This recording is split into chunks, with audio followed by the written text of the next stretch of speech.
Woohoo! Guys, you'll just flip the slides. Yes, ma'am. Hello, everyone, and welcome to today's webinar.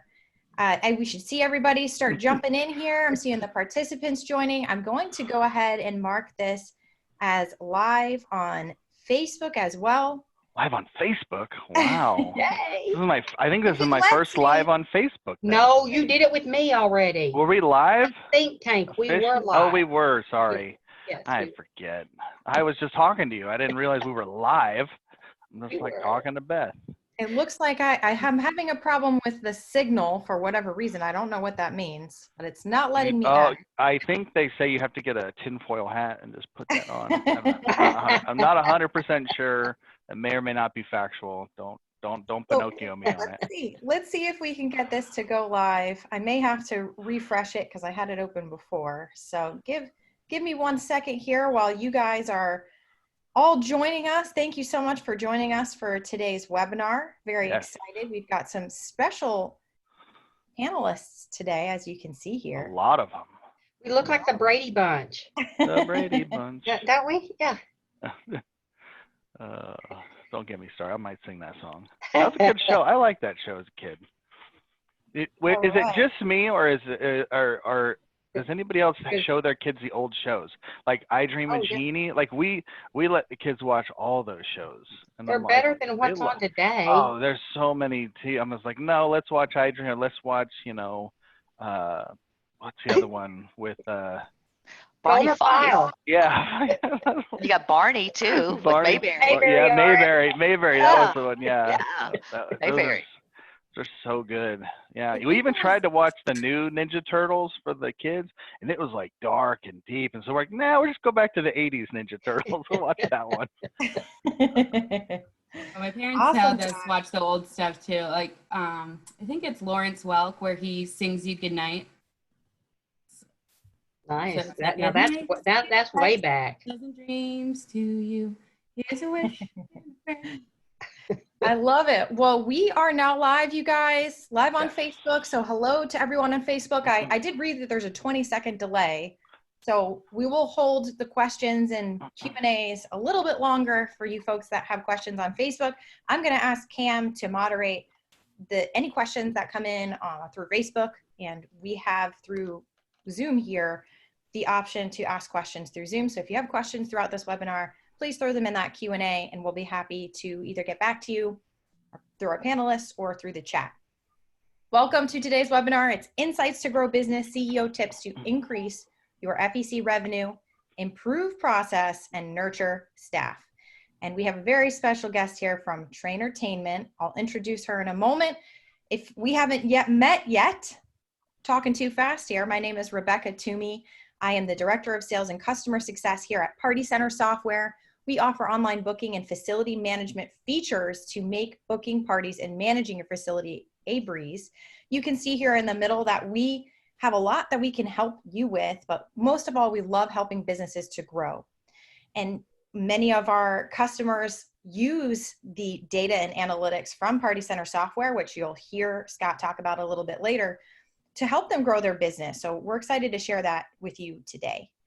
We offer point of sale, online waivers, online party booking, event management, advanced reporting, customer database, employee management, and so much more like this webinar that you're on today. Thank you so much again for joining us. I want to introduce you to some members of our team that are going to be on and off during this webinar. We have our customer success consultants. These are the folks that are going to help you figure out how to make the most out of your business by using online party booking. We have Megan Hawkins, Alex Keller, and Courtney Drehos. I do believe Courtney will be in and out of this meeting, and those that are on here, please wave a hello. Megan and Alex, I see you guys on. We also have our customer success managers. These are the folks that help out our Party Center Software customers and help them make the most of their software so they can increase and improve their ROI. We have Eileen Hawkins, Tanya Barnett, and our newest member of the CSM team, Jessie Conley. So please, everyone, welcome Jessie. Last but not least, from marketing, we have Megan Cam Campbell. We call her Cam because we've got two Megans, so she's Cam, and we love it. And of course, this would not be possible without you guys here joining us for this meeting today, for this webinar. So thank you again for Party Center Software. All of us here, we appreciate having you here, and we hope that this session is valuable to you. Now, without further ado, our experts, we have Beth Standlee. She is the CEO of Trainertainment. Man, I'm so excited about Beth being Hello, here. hello, hello. Thank you for being here. I'm really happy to be here. Always a fan. Scott and I have been friends and partners in crime practically since we both began. I was always very enthusiastic about Scott's entrepreneurship. I would tell you he made our relationship happen. I was moving so fast in the early days, and he just kept running after me saying, "What are you doing? Show me that. I want to do that." It's a little selfish. It was selfish. Well, I was running a place. I great. needed to know. It was great. You got the info I wanted. It was great. You were truly an early fan, and together I think we have done some big things for each other and for all those people we serve. It's been a wonderful, and I value you so much. Thank you. I'm glad Thank to be you here so today. much. And your partner in crime then, Scott Drummond. Me? Hey, yes. I would say for me, let's use that expert label a little looser. Right? Yeah. I'm more the tag along. I always tell people the only way I can prove I'm an expert is I can show you the thousands of times I've failed. And then I tried again. So this is, hopefully we're going to show you some stuff in this webinar of, how we failed and then succeeded through those failures and did things to improve our business and grow it. But Beth, without you and a lot of your training, I would have. When I started in the business, I was a young 20-something-year-old and never had employees. And then all of a sudden I got like 15 employees, 20 employees, and I don't know what to do. I just tell them what to do and they do it, right? Isn't that magic? Yeah. That's not how it works. So it was a big learning curve for me. And I appreciate everything you did and Wow. and I really appreciate this industry. If people who are new to this industry, if you don't know, I would bet you money that anybody on this webinar, if you reached out to them and said, "Hey, I'm so-and-so, I'm curious about X. Could you help me with Y? What's your problem?" People are very open and giving because they remember back to the olden days of, man, I remember when I was struggling and I called up Beth or I called up somebody and I asked them, are my insurance rates off? Is my payroll too high? What is, I'm not making my profit yet. And people are very sharing. It's one thing, this industry, it's, one of our local restaurants has a little thing. It says community, not competition. And that restaurant owner is friends with all the people to cross the street from everything because it's a community, not competition. So I love that tagline. And I'm getting a little sentimental, but I love this industry. So. Yeah. Awesome, you guys. Well, let's jump into it. We are talking about insights to grow business. There's going to be 3 areas of focus for this webinar: improving processes, developing your staff, and growing revenue. So we're going to jump into improving processes to get started. We're going to talk a little bit, you guys are going to talk a little bit about documenting best practices and continued development. So as we go into this, we also are going to have a couple of poll questions that I'll pull up here. So everybody get to your screens and be ready.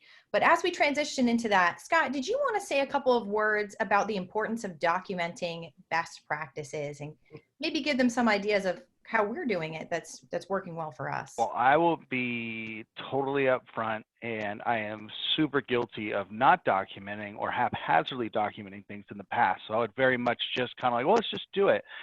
And I learned real quick, especially with Beth, because her process and a lot of the things she teaches you is about everybody has to be very clear. Like, if you look at a sports team, they have plays and everyone knows what they do and how they do it and what steps they take and when those steps occur. And it's not because they're not good. I mean, you got pro football players that still have that. It's not because they're incompetent or unable or not smart enough. It's because when everyone understands what everyone else is doing, it's because when I was playing sports, the coach always says, don't just learn your position. You got to know what everyone else is doing. So it's like a dance. if I know where you're Clarity. stepping, yeah. So Mhm. documenting is just gigantic. And we, on a daily basis, we're pinging different team members. Hey, we've got to update our playbook. We've got to document this. And we're constantly refining because we're constantly realizing, ooh, that doesn't work anymore. Or that thing doesn't, or the employees aren't understanding. Or what's great, we'll get a new employee. I'm like, I don't know what the heck you guys are talking about here. I'm like, okay, well, this is what we're trying to say. Why, how did it miss the mark? Well, you should have probably made me do this, or I should have done this first. Like, oh, that's a good idea. So we leverage every change. We're not stuck in the mud. We're definitely moving, but the documenting just, it almost puts a stake in the ground and then lets you pivot from that stake and let you move and change. Because if you don't have a stake in the ground, you kind of just slide off and you're not sure what practice to improve on or how to continue to develop those. So. You know, Scott, I was talking, I was in a coaching session yesterday with a client, and they were talking about their processes. And I thought that the director of operations used a great term. He said, it's a living document, because I do think there can be a great deal of frustration in organizations because you'll have people that will be very, very black and white. And it's like, you told me to do it this way. And one of the things that we crazy entrepreneurs do is we're always looking for the next best way to do things. And so understanding that process documentation provides clarity, and there needs to be a process for tweaking and upgrading and understanding that it is a living document, because things change, man. If in this world today, if you are not running fast and hard, understanding that you've got to change, practically, I mean, gosh, you have a software company. My God, I don't even know how you keep up with that.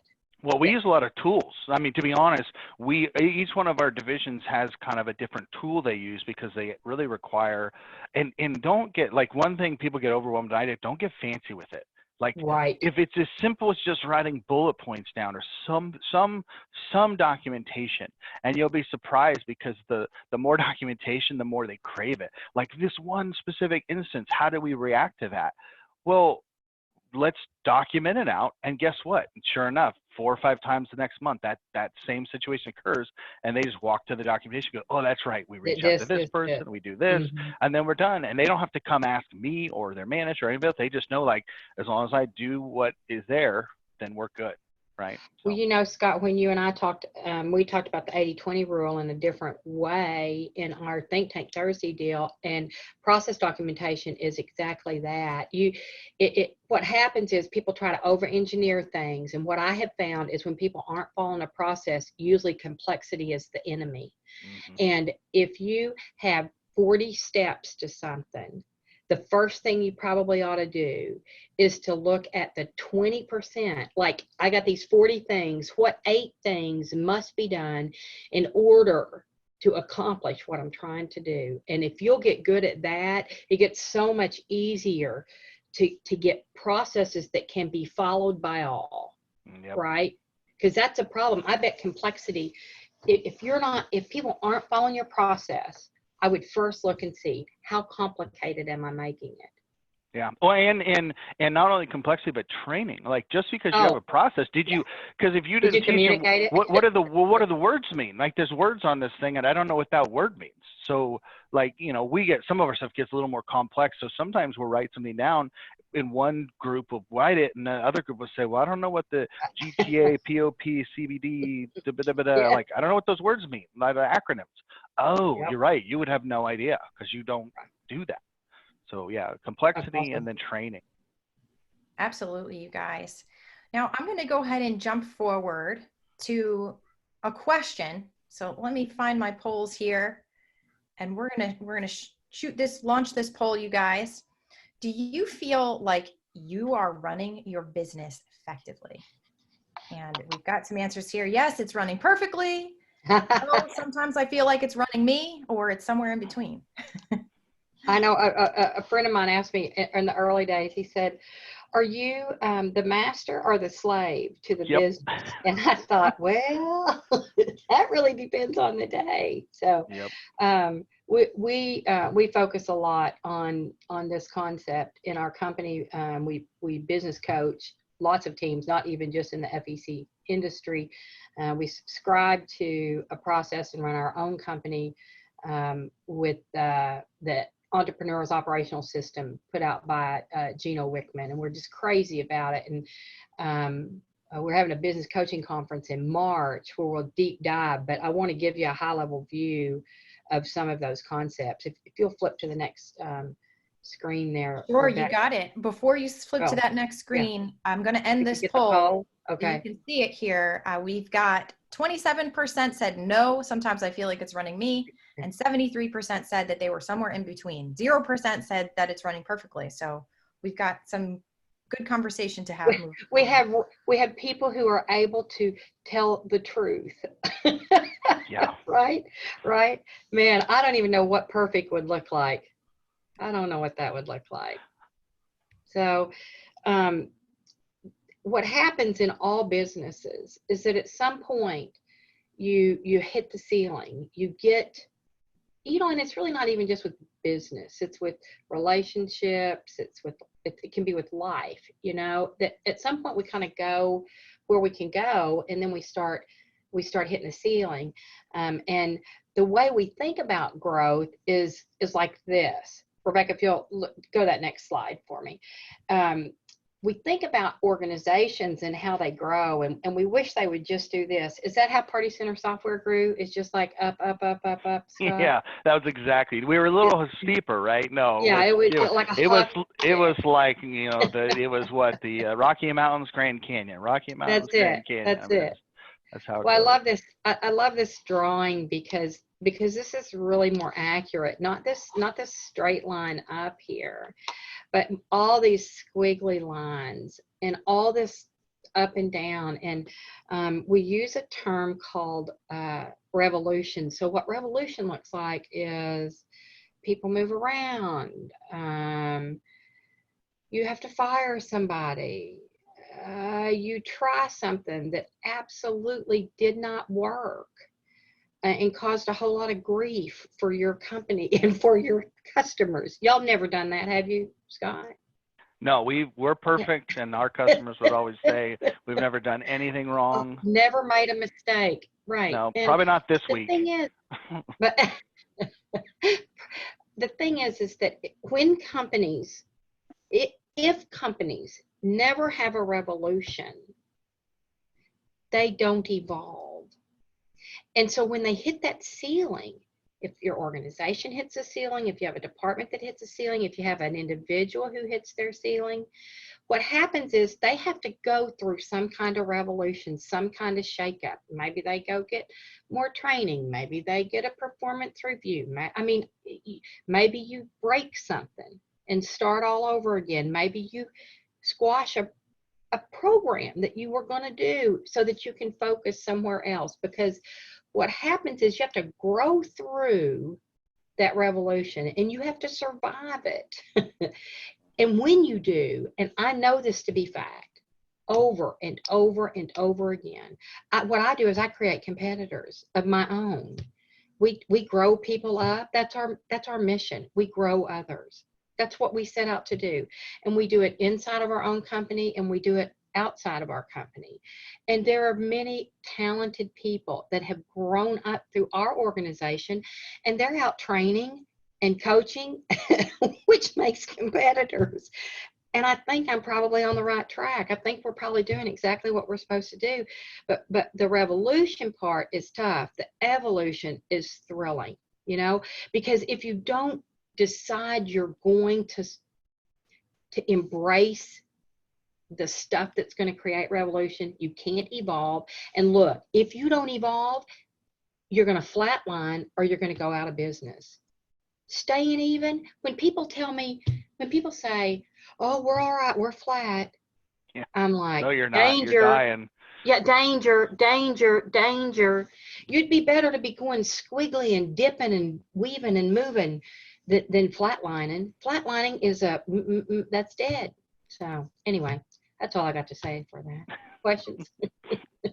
So one of the things that I found out is that in creating that evolution in our company is, as an entrepreneur, and Scott, I wonder if you always feel this, like I always have it, visionaries, we can see it.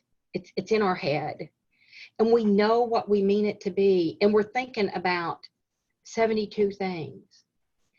And the challenge is to get that out of your head into the hearts of all the people that are serving our customers, because as the business owner, and really you all of you beautiful people sitting around the table, when you can completely articulate and express what the mission at Party Center is, what the mission at Trainertainment is, and your sincere desire to help others grow, because you guys are just like us, at Trainertainment. You're so interested in helping people grow. And when you can get that out of your head and in the heart of the people that work inside your business and the people that work outside your business, oh my God, number one, it's a ton more fun, because you know how to say what you mean.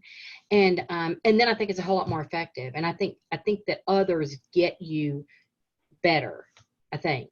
Yeah, as an entrepreneur, I would say you also have to be willing to accept that your perfect vision of what you want to do is going to be taken by the people that you train up and completely changed. Not necessarily completely, but it's going to be massaged and moved. Now, the direction and focus is going to be the same direction, but they might implement and execute in an entirely different way, which is fine, which is the best way. That's how you get out of your business and let the people. I mean, when I hired the right people to really run and continue that mission, I don't have to know every little thing that happens every day. No, but I know that when somebody makes a decision, that decision was grounded in the facts that we're here to serve people, and ultimately, is this what we would want to be done to us if we were them? Well, that's no, right. it isn't. Then we better change it. Well, that's right. So the next, I think the next slide talks about that culture and the core values and that piece. And so it took me all the way to 2014 to really get real clear about how to articulate that. And when I could get real clear about our core values and what it meant to be on the Trainertainment team, then I had everything that I need. Like, if things get wonky, as my friend Mary would say, when things get wonkadoo, I know what it is. We can put our finger on it. We can touch it. We can feel it. We know how to talk to each other about what's going wrong and what's going right, and which is what we really prefer to talk about, because I think that's probably the very best way to motivate people. All right. Absolutely, Beth. As we're going to transition into this conversation about developing your staff, I want to go ahead and throw this poll up for you guys. Do you have a vision for your business? Since we're talking about staff, do you have a vision for your business? The options here are, yes, I have a clear, very clear vision that's written and available to all. I have a vision, but I haven't shared it in writing. And lastly, what's a vision? It's interesting, because when I even now, I don't know if like everyone in a company really understands my vision.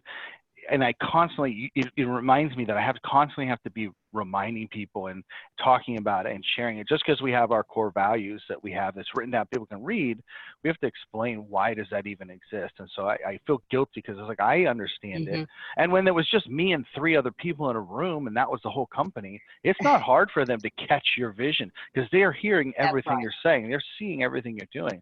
Now, suddenly we have people all over the country and the world that work for us. They don't, some never physically see me, because they hired them and they live in Brazil or wherever. So yeah, it's vision is definitely one of those things you need to constantly be harping on. It seems more complicated than it really is, but I think if you distill it down to just kind of like you said, you grow people. We grow people. That's it. We grow people, and as an outgrowth, we think that that's how businesses grow. And we talk about it all the time. We use it as a filter. We have even our core focus is working with people who want to be extraordinary. And so it really helped us define who we fit better with, right? And I don't think people get out of bed and go, man, I hope I'm going to be mediocre today. But I also think that there aren't people who are focused on growth And I think that there are people who kind of status quo is okay. Those are great people, but they're not people that would work well in a trainer-tainment coaching or a training program, because they're going to spend money and they won't get the same benefit. When we work with people who want to be extraordinary, everybody wins. So. Awesome. And you'll see the poll results on your screen here, guys. 36% said yes, they have a vision that is written and available to all, and 64% have a vision, but they haven't shared it in writing. So Beth, I'm going to let you take this away. You just tell me, click away. All right, I'll give you the click. I'll give you the click sign. Okay. So this is a slide. I just kind of wanted to remind you all. We're going to be doing a big workshop in March. Oh my gosh, do I have the right dates? 25, 26. Rebecca, you have the date. Anyway, in the DFW area, Party Center Software is a sponsor. And one of the things that we do, especially, you know, like I love the long line there that says I have a vision, but I don't even have it in writing, which probably means I'm not even clearly communicating it and things like that. And I think you owe it to yourself to come spend 2 days and come work on your business. And in one of the many workshop type settings that we will do during those 2 days is we're going to work on your core values and your core purpose and your core focus and those sorts of things. And so one of the ways we do that is have people talk with one another about their story and talk about, you know, there's nothing. I'll tell you something. If you're an employee, you ought to be telling your story. Why are you there?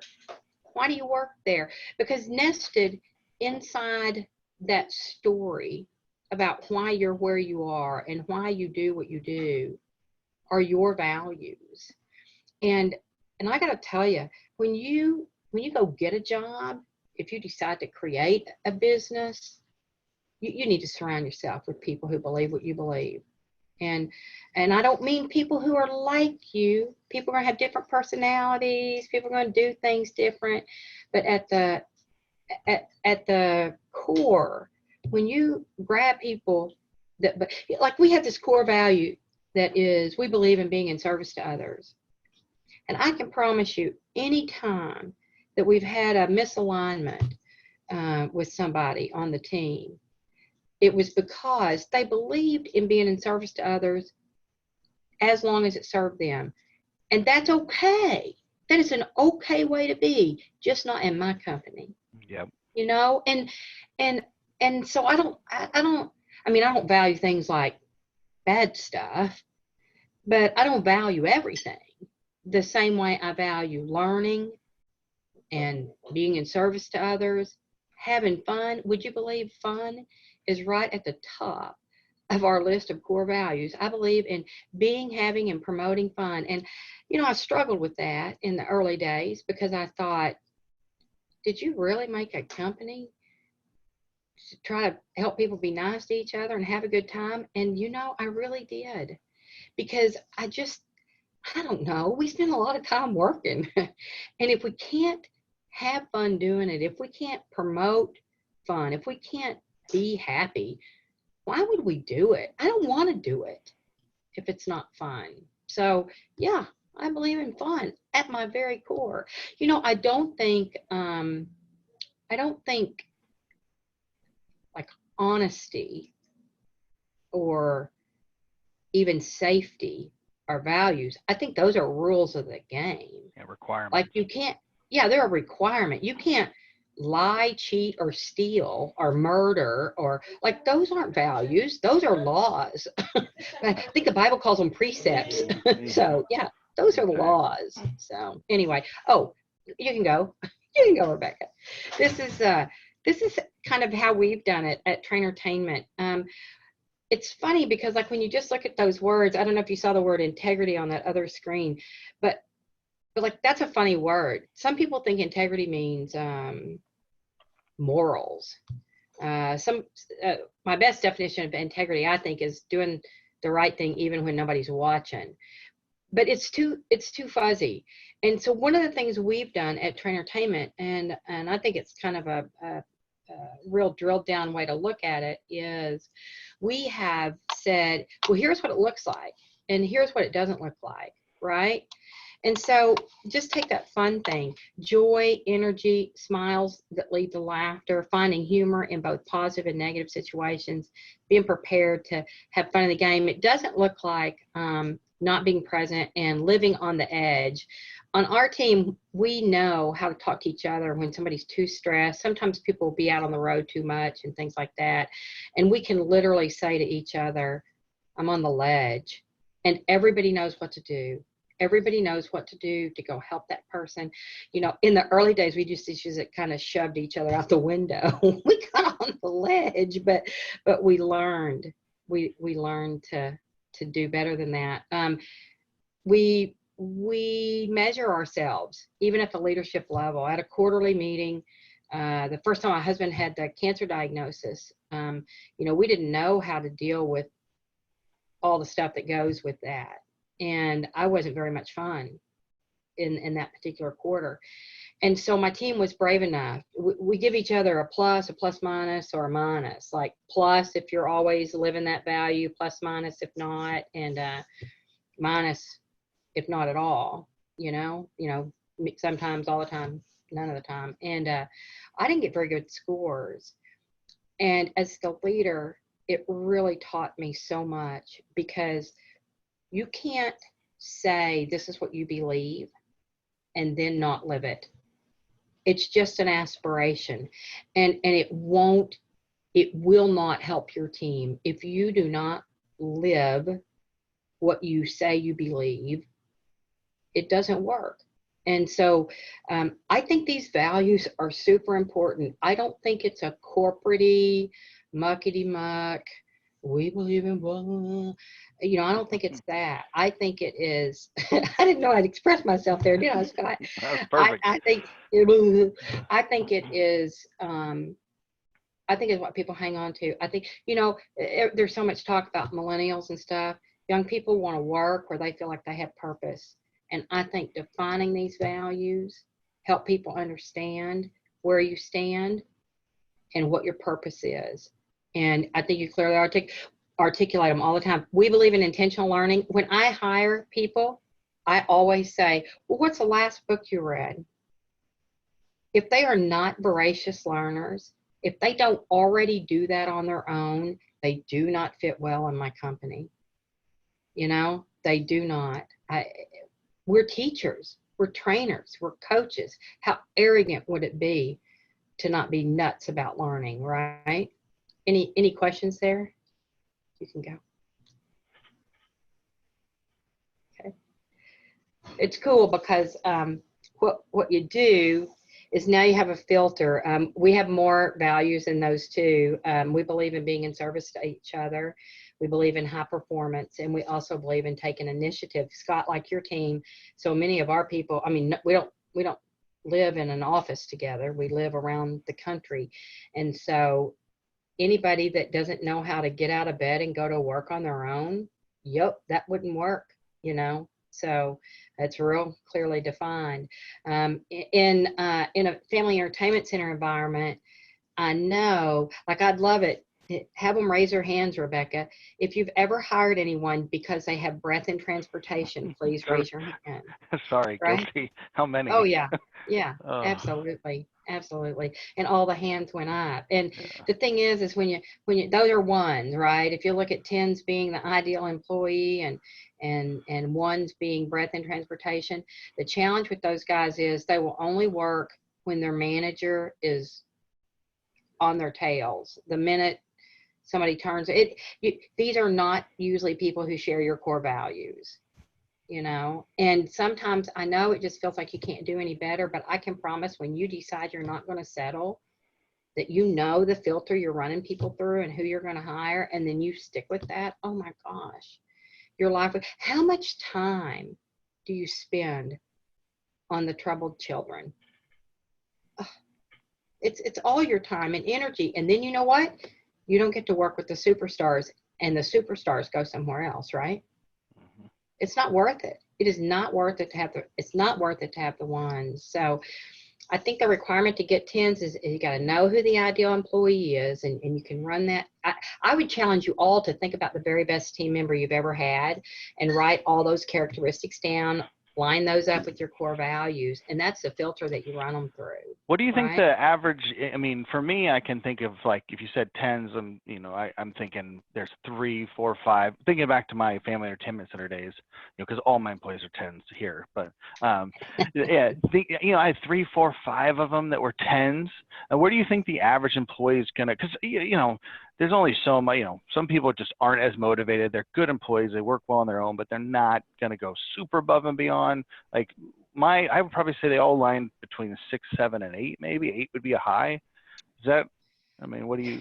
Jack Welch had all that, weeding out he talked about A, B's, and C's. And I ask this question all the time when we go to work with customers, and, they'll tell me they'll have 10 or 20% A's and 30% C's, and everybody else is in the middle. And the challenge is that the middle is going to be drug up or pulled down. And so that's why I think you have to continually weed out and just not stand for the C's. Mm-hmm. If people could not stand for the C's and work with A's and B's, then many of those B's are going to thrive. Right? But if they've got the C's to sink to, I think it's just a problem. And yeah. I think it drives me crazy, because everybody's like, well, we have, zero unemployment. All of the first-time team members, you have 100% access to first-time employees. They've never been on the employment rolls. Mm-hmm. There is no unemployment problem with a first-time team member. And I know I may be naive about that, but I don't think that, I just think there's so much more that we can do to go out and cultivate and go grab high school kids and go make a difference. Is it work? Yes, but it's a whole lot of work to have these freaking ones who don't do the job. Yeah. And create customer service nightmares and damage our business. Why would you settle for a one who's going to run off your customer base? Yeah, it was interesting when I started getting my B to A range, and I really whittled it down. I used a lot of your techniques and got really great employees. I started just leveraging them to help weed out. And I remember one a kid came up and put an application. She says, "Oh, my best friend is Liz," and Liz was like a superstar. So I was like getting super excited. And all of a sudden, Liz, the next shift, she runs my office. She says, "Whatever you do, never hire that girl." And I was like, "Why? She's your best friend." "Yeah, never hire her. She's lazy and she won't work, and I don't want her to work here." I was like, "Whoa, okay." I guess we're full. She knew what she stood for. She knew what your business stood for. She knew what the values are there and what it means to be at your place. That's awesome. That's awesome. So anyway, the question is, are you getting the right people? And when you do get them, how are you keeping them? And that's a great story, Scott, because that's what happens, is that if the Liz's of the world have to start putting up with the non-Liz's, they'll go somewhere else. She knew the requirements of the job, and she specifically said, after she said, "Don't hire her, I don't want to do her job and mine." It's like, correct. Oh, got it. She understood. Correct. That's awesome. You can go, Rebecca. Yeah, there you go. So one of the ways that we love to get people, and we've just had so much opportunity to audition, especially frontline team members. This is so much fun because it gives them a chance to try out for the job. Anybody can show up. Anybody can get some coaching to do a one-on-one interview. But in the family entertainment center industry, I think if you can spend 90 minutes, and that's the way our auditions are designed, with people, it's fantastic because you can see their personality and if they can adapt and adjust. So we have this very, we call it the idol moment because of American Idol. Now I'm much more a voice fan, but anyway, we call it the idol moment, and they get to do anything that's not illegal or immoral to introduce themselves and help us remember them. I'll never forget a girl. She stood up and she said, "Hello, my name is Ashley, and I go to Lafayette High School, and I'm in the opera." La, la, la, la, la, la, la, la, la. And I thought, wow, I was shocked they had opera at school and that she was in it, right? But she was just charming. She was so fun. She just embraced everything like that. We certainly hired her. And at the end, she said, how'd I do? And I said, oh, you were great. I'm certain you're going to get the job. And I said, I didn't know they had opera at high school. She said, girl, they don't have opera at high school. I just was on the spot and I want you to remember me. I guess it worked. I was like, yes, it worked. It worked. So the next thing they do is this creativity exercise. We always tell them that, you got to do what you want to do. But when you get a job, you have to do what we want you to do. And so we have all these little exercises that they pull out of an envelope, really.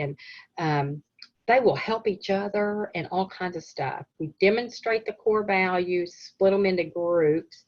Like we introduce the center's core values, put them into groups and let them act it out. They do a skit about what it means. In the beginning, when we created auditions, I wanted it specifically to hire birthday party hosts. And so we made them do the hand dance. I figured I could get a little training of a birthday party game in the audition.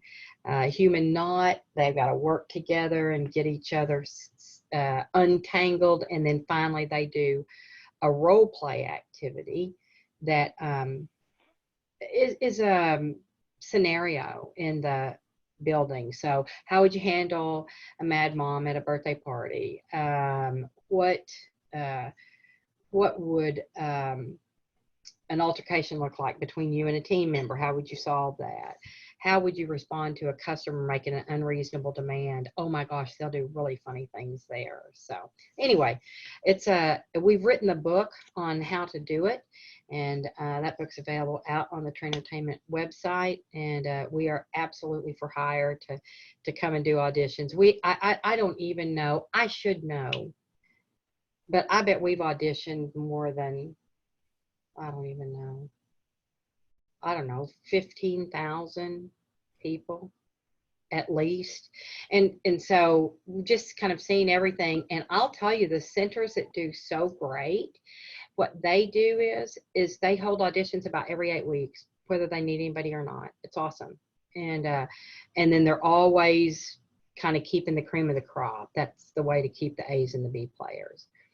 When you're moving on up and you're hiring for supervisory level positions or management positions, or even if you want to take your auditionees to the second level and make sure that they fit your core values, you want to write interview questions that match your core values. So look at this. Please give me a specific example of a time when you've been in service to others at work, school, or home. I had a kid tell me one time he was a Boy Scout, all the way through, and he took a group. He was so proud of taking a group of Cub Scouts, on a I don't know, backpacking trip and stuff. And it's just a great, he knew how to answer that question. He did not ever have a job before, so it wasn't like he could answer the question in a job way. So you've got to find a way to get them to do that. So my favorite question on here is, I'd love to hear what you do when you have to motivate yourself to do something that you don't want to do. And I want a specific example. I've had kids and adults say, I don't know, if I don't want to do it, I just don't do it. And I say, well, thank you for coming in, because I don't have to hire that person, right? Anyway, questions, comments there. I do see something in the Q&A, but for whatever reason, my computer is not allowing me to open the Q&A. Scott, what is the name of the book on the Trainertainment website? It is it's called Recruiting Great Teams. Thank you. Great teams. Thank you. Hey, Tatiana. Scott, this is your favorite, right? You have good scoreboards. I don't have dashboards. Well, dashboards, yeah. I mean, I can pull my P&L up and things like that, but I use a scorecard more often. Well, when I was running the FEC, nowadays we have tons of, back in the day there wasn't a lot of electronics to do these things. There wasn't, wasn't a lot of apps and things where there was some cheater ways that I used to do scoreboards and dashboards. And I, like for instance, in the office where everybody would be in, we had a giant calendar, and I had a hard time getting people to clean at the end of the night. And, there'd be we had all the checklists that you told us to have, and checklists people would sign off and all this stuff. And we had all that stuff, right? And all the processes and everything documented, but then they would still do a poor job of doing it, just not get it done right, and miss the underside of the table with the cake frosting, and not do the mirrors, or not even sweep the floor. So we ended up putting a grade, and we would write the 2, 3 names, 4 names of the people closing, and we would put in big letters A, B, C, D, E, or A, B, C, D, F, right? And basically they could see their score. The manager would go through the next morning and grade their closeout, how well they did. And all those people got lumped together, and sure enough, the process went up 10 times better because they were graded and everyone else saw. And we also added a positive component where if you got all A's, and we would give A minuses if they missed a couple things. If you got all A's for the week or the pay period, we'd give you a $5 Starbucks card or something like that. So whatever time you were on. That's fantastic. And there's 2 things that stand out to me on that. Number one, you did it in a way that's relatable. That's how they get graded at school, A, B, C, D, or F, right? And so there's brilliance in that. And I love it that's the way you do it. One of the things that you can see here is just very simply, we do everything in 13 weeks, and you want to know who's in charge of it. Only one person ought to be in charge of the measurable. And you want to know what the goal is. And in the way we use things, they're either red or green. If you're on track, it's red. If you're on track, it's green. If you're off track, it's red. And the thing about a scoreboard is a scorecard is that if it's more than 2 weeks in the red, it's an issue. And we talk about it now, not at the end of the quarter, when now it's too late. So many times people look backwards. And a scorecard is much more focused on what are my leading indicators? What are the things that are going to help me know I'm going to be successful? We do tons and tons of work trying to build sales and with sales coaching and training and all of that. And what I know is if people have 50 meaningful conversations with next steps in place for the sale each week, hands down, we're going to meet every sales goal we've ever had. So that meaningful conversation number, if it's red, that's a leading indicator. I know we're not going to make our numbers. We found too that so the meaningful conversation, we found that you will not get those, at least on our side, without making 150 or 200 calls. Absolutely. Whether or not those calls connect or don't connect, we understand you pound the phone, you get 150, 200, you're going to get 50 quote meaningful conversations. And at that point, that converts into X number of demonstrations or sales presentations, and then that may close deals. Nobody wants that to be the case, that it's a numbers game. People want that to be an old-fashioned sales idea, and people are wrong. It's the case. If the salesperson shows up, that's a person that's going to win every single time. These are some good scorecard measurements. I know, Rebecca, you probably love the customer sat score.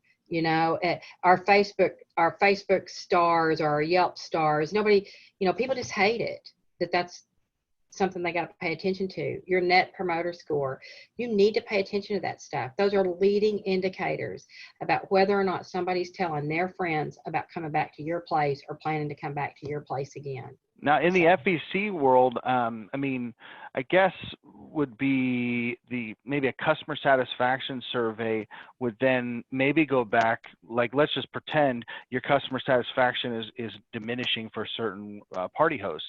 Well, maybe we could get them to say, okay, listen, how many times did you physically go up and engage the mom and communicate with her during your party, during the event? Well, I did it one time. Okay, let's have 3 distinct connections with that mom That's beautiful. See what the customer satisfaction is. Now you've got a measurable, because now they go, or let's make sure that you're on time, right? Were you on time? No, I wasn't on time. So we know you got to be on time. You got to make physical connections with that parent. And then all of a sudden your satisfaction scores go up. So, I mean, relating it to the FEC world, it's not always about sales. Sometimes it can be about execution. And by having that measurement, now all of a sudden your party host is 16, 17, 18. They go, oh, I only met twice with that mom. And sometimes, right, you meet once, mom's going to give a great score. But generally speaking, their satisfaction will go up. And maybe that's not the right thing. I'm just taking a guess. No, it's fantastic. No, that's fantastic. What you did there is you use the information. You had a leading indicator. You had a poor score, and you use that score to coach and to dig in and to not attack the person, but attack the process. Back to our first conversation there, nurture that team member and help coach them. And you gave them some really specific things to do. Well, why don't you try touching mom 3 times? Well, we also educated the mom, the party host of why. Well, that one mom, you know, you'll measure them when you talk to that mom, and we always called it affectionately vomiting. So when the mom comes in, we would vomit. We'd tell them everything that's going to happen with the party, start to finish, the time, and you can see one mom goes, yeah, okay, I got it, whatever. I'm just here to have a good time. That mom's super chill. She doesn't care. The other moms that get in your business, try to help, do all these things. Oh yeah. And she's gonna go, oh, these people got it down.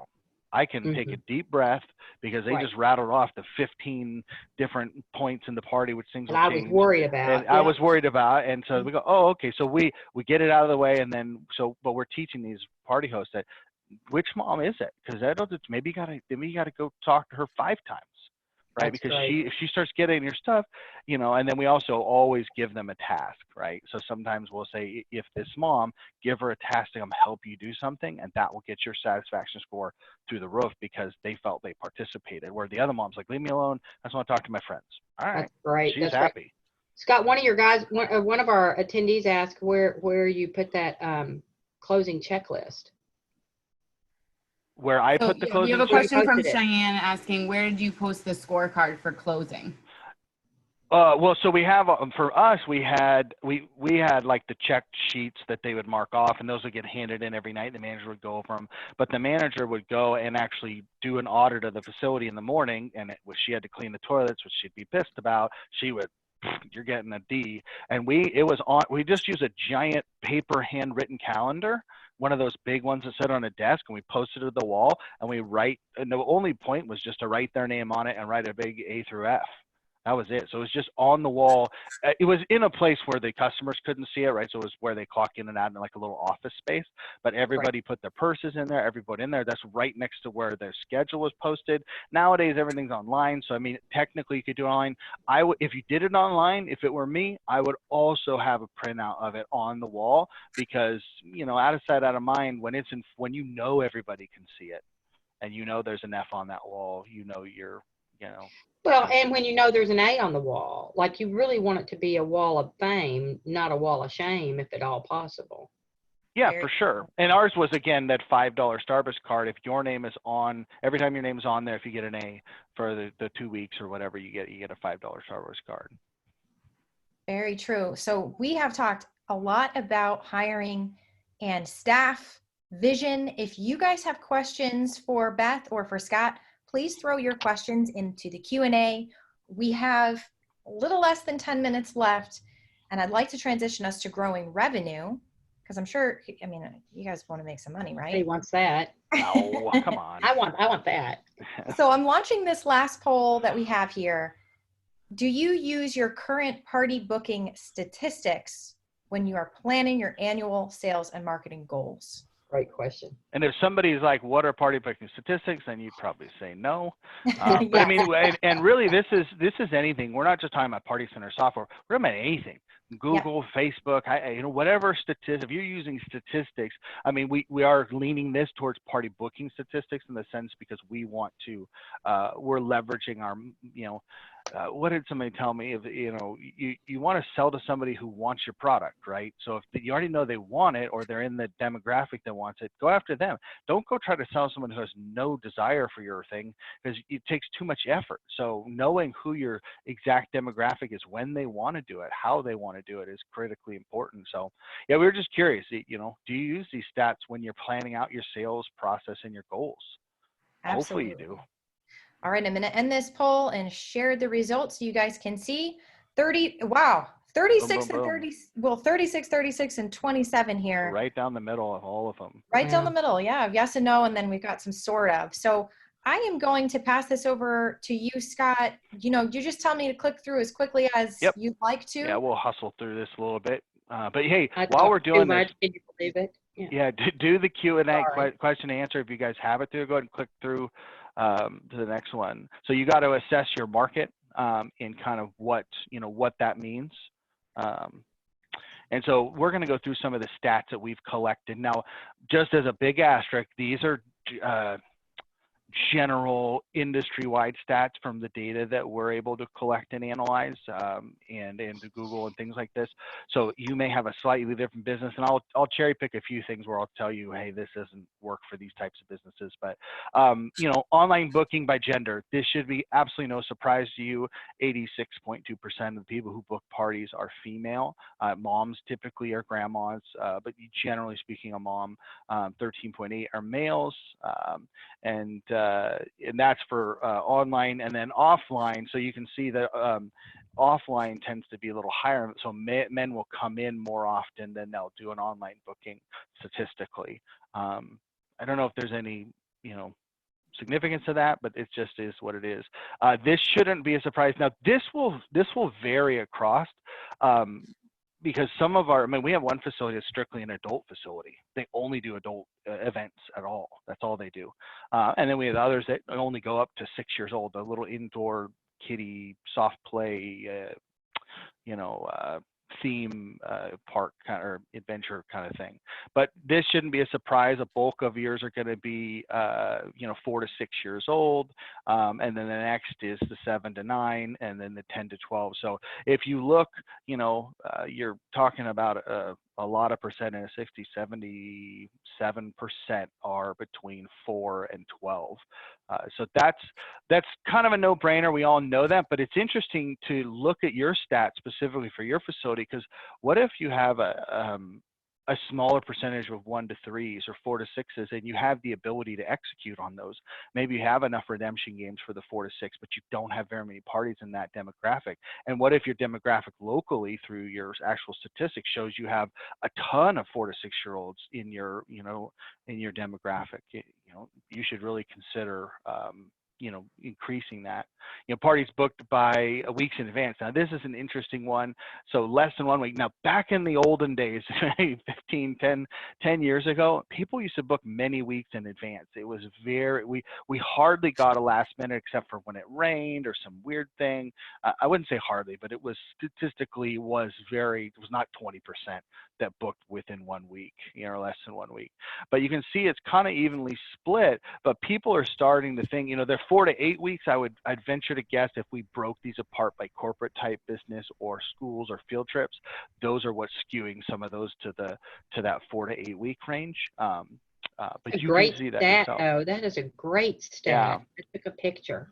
But you know, so that 3 to 4 weeks, you need to get on it. You need to start reaching out to people. You know, parties booked by month of year. So this is actually 18 versus 19, and you can see some changes. But generally speaking, and this is one that kind of, if you're an indoor facility, this one will line up almost exactly with what you're doing. If you're an indoor-outdoor facility, like you have outdoor stuff, the June, July, you're going to be a little more even, depending on how many indoor party rooms you have and outdoor. But because the outdoor, and if you're all outdoor, obviously going to be complete inverse. You're not going to have anything in January.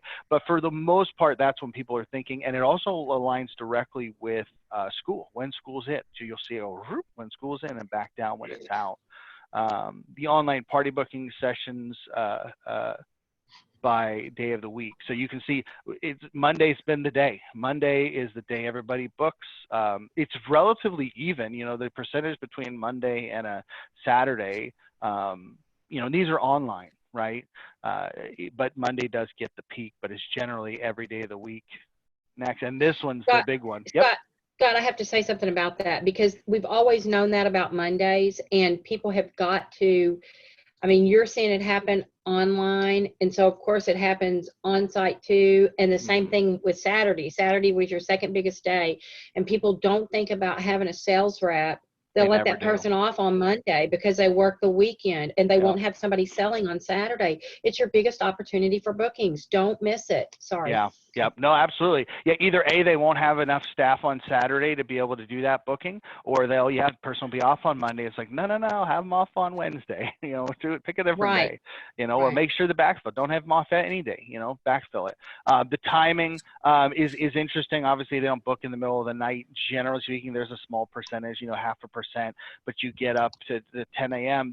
I speculate, because I don't have stats on this, but I speculate people come into work, they sit down, they do the emails, do this, and then they get close to being done with the morning stuff and they go, oh man, I got to book that party. And they jump on right about 8, 9, 10 o'clock, book that party. And generally speaking, it goes, throughout the day and then kind of drops off towards the night. But it's interesting how it spreads out relatively evenly.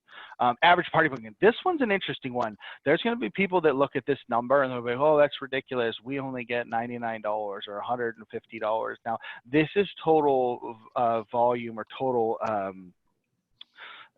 total price at the end of it, not just what your initial booking is. So you need to take that in consideration. But you look at the numbers have gone up. I think in my heart of hearts, we haven't really dove deep into this, but I think a lot of this is having to do with the competition. We've got a lot of these urban air theme park, adventure parks coming in, trampoline parks, other things like that, which they're garnering a much higher dollar amount than you're going to get from, and we still have customers that have $89 birthdays, and it just kills me to see that.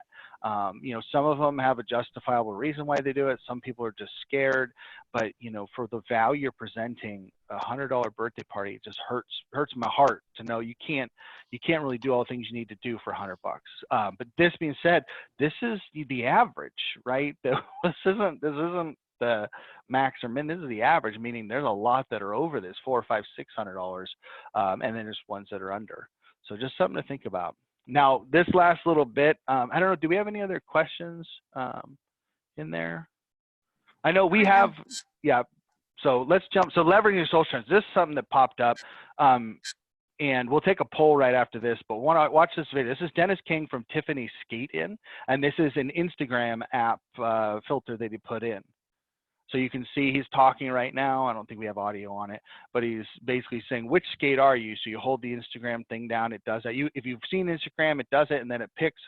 He's actually an inline speed skater, so it fits perfect for him. He built that filter, that Instagram filter himself, and he was able to push it out, and he's doing some things. But like, these type of things are amazing. Like, you really need to look into these type of social trends. I'm not really into Instagram or social media. That's why Cam got hired, because she can do it. But my question, I guess, for you guys that are on here, what other social trends are you using Instagram? So I know we're going to put up a poll. What social trends are you guys using? What question, what stuff have you seen out there that you're diving into and you're leveraging? This is actually an open-ended question, Scott, for this one. So please throw your answers into the chat. Into the chat, okay. Yep, throw them into the chat. We'd love to hear what social trends you've seen. Maybe you've wanted to try them, or ones that you've tried to help you grow business that have completely failed or have worked. Either way, we'd love to hear what you're seeing out there. We've seen people do, what was that video, the one where all the police stations and everybody would do the dance off and they'd film the song, whatever, Bruno Mars song? I can't remember the song now. Remember that one where everybody dances? And anyways, every police station is some Bruno Mars challenge or whatever. But we've seen things like that and getting traction that way. There's a lot of people that are doing things. Somebody, David, wrote geotags. That'd be interesting to what you mean by geotags, because there's a couple different options with Facebook for geotags. It's fun to be having fun before you get there. I think with the geotags that they get pinged. Hey, you're right here. Come on in. Yeah, from a Yelp or from something else. Yeah, middle school nights on Instagram. Also on Snapchat and Instagram, you can make your own personalized one. You can submit for one. So for example, this is just off the top of my head because I've been to several over the past couple of years. For like a bachelor party or a bachelorette, you can make your own thing, like Scott's bachelor party, and they can add it as their geotag. So you could make your own, and they know they're personalized one there. for your FEC. Yeah, that's great. Okay, so actually tagging. One of the things, this was many years ago, there was a indoor laser tag place out of Milwaukee that I was visiting, and they had a thing that said, if you post that day, I'm gonna go play at Milwaukee, whatever laser tag place was. If I'm gonna go there and play laser tag tonight, you post that on Facebook, and you walk in and you show it to them, it had a timestamp at least, I think, an hour before you showed up, you got like $2 off or $5 off or something like that. You had to post it on Facebook. So it was really interesting. So all these people were posting, I'm going to go play laser tag tonight at Milwaukee, whatever, and tagged them. And all of a sudden they were you leveraging it, and it didn't violate any of the rules of Facebook. So Scott, I actually have a question for you from Tatiana. She sent this question in before the webinar. She was really excited to ask this question since we were talking about growing revenue. She said that our facility is looking at implementing warm calls to increase our sales for birthday parties.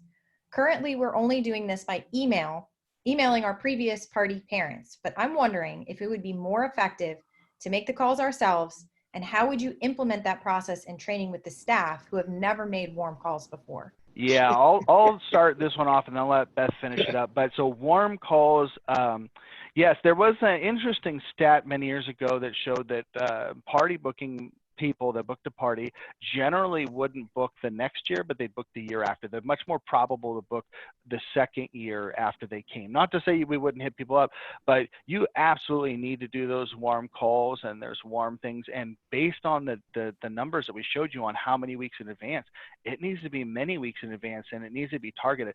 I don't necessarily feel that emails are a real effective form of marketing anymore. My wife never reads hers. So I think you definitely should have a warm call. I know Beth has a whole process of training people.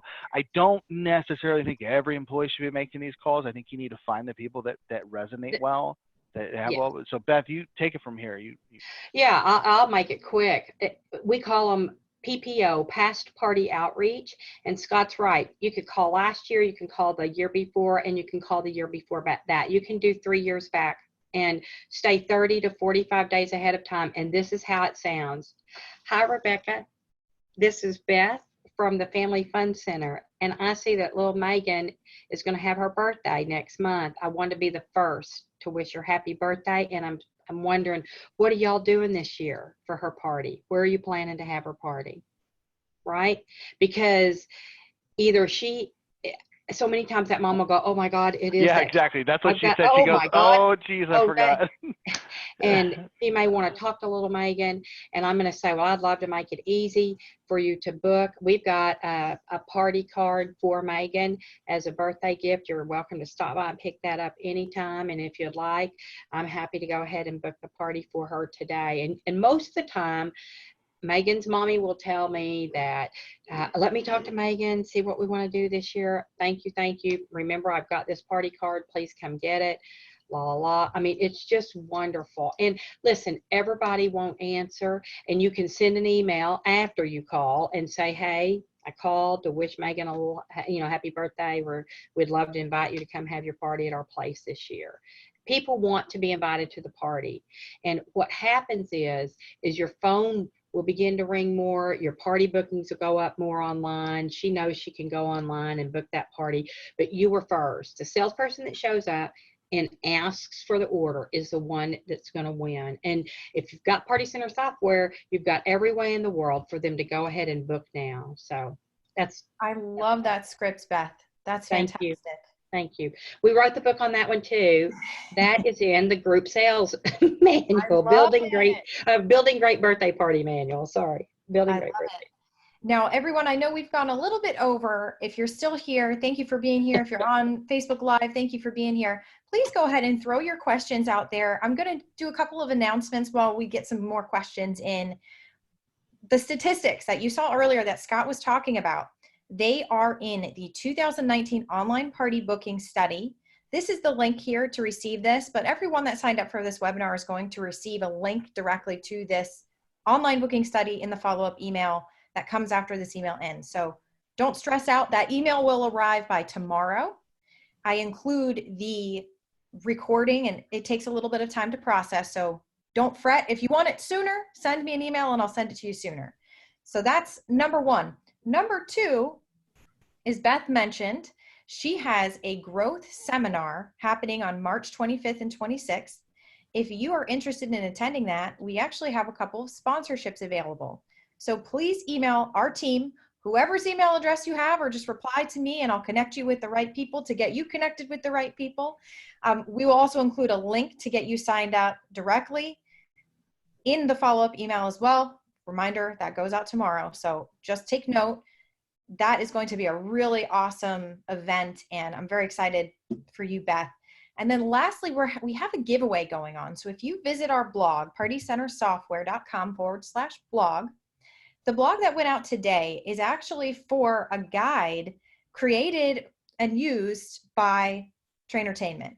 So if you want to win. Oh, that script is in the back of that ultimate plan. There you go. There you The go. script is in the guide. So Yeah. everyone go submit for that contest.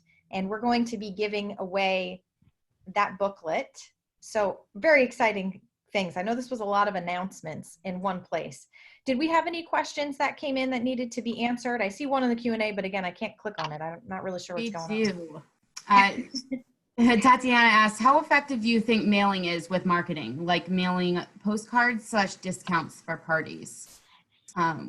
If you're not opposed, I can jump in here. I think it depends on what your audience is and what you're going for. I think in this day and age, everybody has their mobile device on them. So I think if you're talking about mailing in terms of emails, I think that's great because they're always going to have that. I can't tell you, and I'm super guilty of this, when I get to a retail store or a place where I have a coupon, but I've left the paper copy at home, and I'm kicking myself because now I'm like, okay, do I really want to get this now, or do I want to wait until I have the coupon? So if I would say we're just now in a more digital age where I don't think that the physical coupons are as effective, but if you do it via email or via a text sign up, if that's something that you have, I think that's a really great way because they'll be able to pull it up whenever they want. Yeah, let me dive in. So as far as the printing, because I'm actually very familiar, I owned a digital and traditional marketing company for 20 years. So that's what I did. Even nowadays with the postage and the printing, I mean, we get things at wholesale, but you're talking darn near $1 per mail out. Even if you use Every Door Direct, you maybe get a little cheaper, maybe 60 cents. But if you're doing something, it gets expensive to have that list and mail them something. And I'm just not really sure how effective it is. And more people still do it. We've had a few people do it very specifically for specific targeted things, and it worked out really well for them.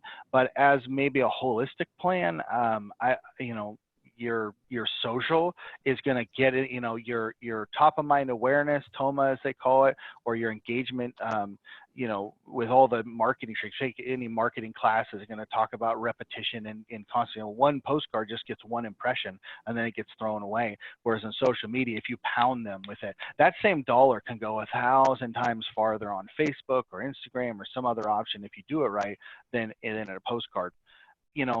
I've been proven wrong a ton, so you definitely more than willing to try it, but you're talking about having to spend $500 or $1,000 for a gamble, or if you spend $100 on Facebook, I bet you could get $500 back within the first week. Yeah, absolutely, Scott. Thank you so much for jumping in on that question. For everybody that joined us, thank you for joining us today. I don't want to cut us short. If you have questions, throw them to us.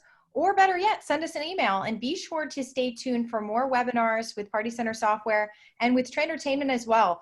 They were so kind as to sacrifice this week's ThinkTank on Facebook Live to be with us today. So Beth, thank you so much for doing that. Thank you, Beth.